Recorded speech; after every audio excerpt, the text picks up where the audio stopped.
দুর্গাপূজা ঘিরে নরসিংদীতে চলছে প্রস্তুতি। প্রতিমা তৈরির কাজে ব্যস্ত কারিগররা। দেবী দুর্গাকে বরণের পাশাপাশি উৎসব আরো বর্ণিল করতে প্রস্তুত পূজা কমিটি। মণ্ডপের নিরাপত্তায় ব্যবস্থা নিয়েছে প্রশাসন। নরসিংদী প্রতিনিধি শ্যামল মিত্রের পাঠানো রিপোর্ট জানাচ্ছেন কিরণ মোস্তফা। নীল আকাশে সাদা মেঘের ভেলা আর দিগন্তজোড়া কাশফুল জানান দিচ্ছে দ্বার প্রান্তে শারদীয় দুর্গোৎসব। দেবী দুর্গার আগমনী বার্তায় উল্লসিত সনাতন ধর্মাবলম্বীরা।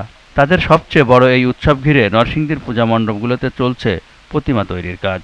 বাঁশ, কাঠ, খড় ও কাদামাটি দিয়ে প্রতিমা তৈরির পর চলছে রং তুলির আসর।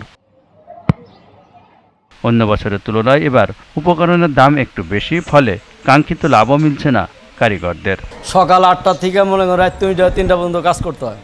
মানে যে হিসাবে মনে করেন আমরা দাম সেই হিসাবে আমাকে পোষায়, মনে করেন আমার বেতন পোষায় না। আমাকে মাটির কাজ শেষের দিকে, এখন আমরা মনে করেন যে আর 5-7 দিন পরে আমরা রং ধরবো। খেয়ারের দাম বেশি, মনে করে রঙের দাম বেশি। মনে একটা বাঁশ কিনতে গেলে সোফা 700 টাকা নেয়। গত বছর যেভাবে বিক্রি করা হয়েছে তার তুলনায় এবছরও ওরকম দামে বলে। শান্তিপূর্ণ পরিবেশে সার্বজনীন উৎসব পালন করতে প্রস্তুত দেবী ভক্তরা। এখন থেকেই এনএসআই, ডিজিএফআই, ডিএসবি, পুলিশ প্রশাসন এবং জেলা প্রশাসন তারা কিন্তু সর্বস্তরের আইন শৃঙ্খলা বাহিনী কিন্তু আমাদের কিন্তু খোঁজখবর নিচ্ছে। বিগত দিনের চেয়েও বিগত বছরের থেকেও এবার অনেক উৎসাহ উদ্দীপনা নিয়েই আমরা সার্বজনীন যে শারদীয় দুর্গোৎসব আমরা পালন করব। এবার নরসিংদীর 340টি মণ্ডপে অনুষ্ঠিত হবে দুর্গাপূজা।